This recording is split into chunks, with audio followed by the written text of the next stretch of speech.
Hi, my name is Kyle Hirschfeld and I'm here to talk about Mormonism.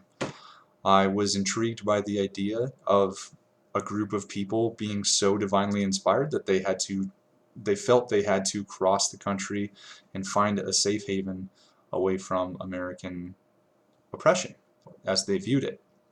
Now, of course, it must be mentioned that according to course guidelines, historians must be honest and objective in their research. So, in that light, I did seek out 3 sources to help me center myself in this work. Now, 2 of the articles that I consulted were by a man named Matthew Bowman, who was pursuing his PhD in Mormon studies from Georgetown University. The first of those 2 articles was actually an interview conducted by Randall Stevens, wherein Matthew Bowman was interviewed. It was entitled Mormonism and American History. Now, what Bowman says within this article is that Mormonism can be viewed in one of 2 lights. It can be viewed in the idea that it is a Jacksonian religion. It is based on American ideals. This can be found in the idea that Joseph Smith himself was uneducated when he was visited by the angel Moroni. When he was 24, when he wrote out the Book of Mormon, he still lacked that education, that formal education that many priests of the day had, and so he constructs a lay priesthood, meaning that any normal male can join this priesthood. And in this sense, it is a religion by the people, being Joseph Smith, for the people, being the lay people. Now, on the other hand, it can be viewed as anti-Jacksonian because of the fact that it is a complex Anglo-American hierarchy. So, up until the 1970s, only white men could be priests.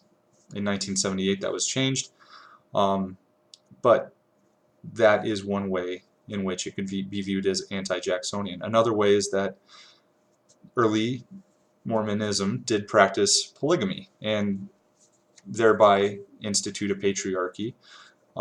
In the views of many historians and many people of the time, this is distinctly patriarchal and to the detriment of young ladies. Now, debates within historical circles and debates within Mormon historical circles specifically center around that idea of how do we reconcile those early ideals such as polygamy with what Joseph Smith was actually trying to say. And they find difficulty in that because Joseph Smith actually started writing his own history about 8 years after he wrote the Book of Mormon. In 1832, he dictates his history of the visit by the angel Moroni to his bedroom, and where he was divinely inspired to write the Book of Mormon.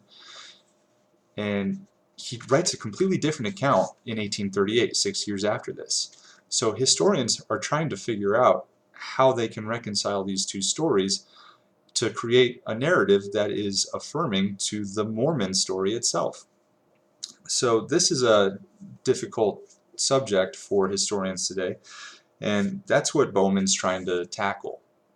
How are historians approaching this?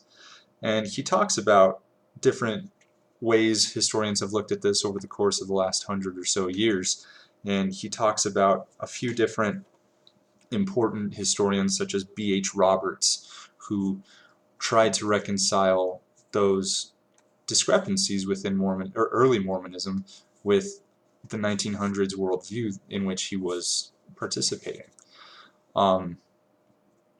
Bowman applauds Roberts's efforts, and he also goes and he talks about how modern historians are still using Roberts's words in order to discover their own way of approaching this issue. There's still not a solution. This is still a debate, but there is a movement today to engage other Christian traditions to find out how they reconcile these differences within themselves. So, thank you for watching. I'll see you in the next video.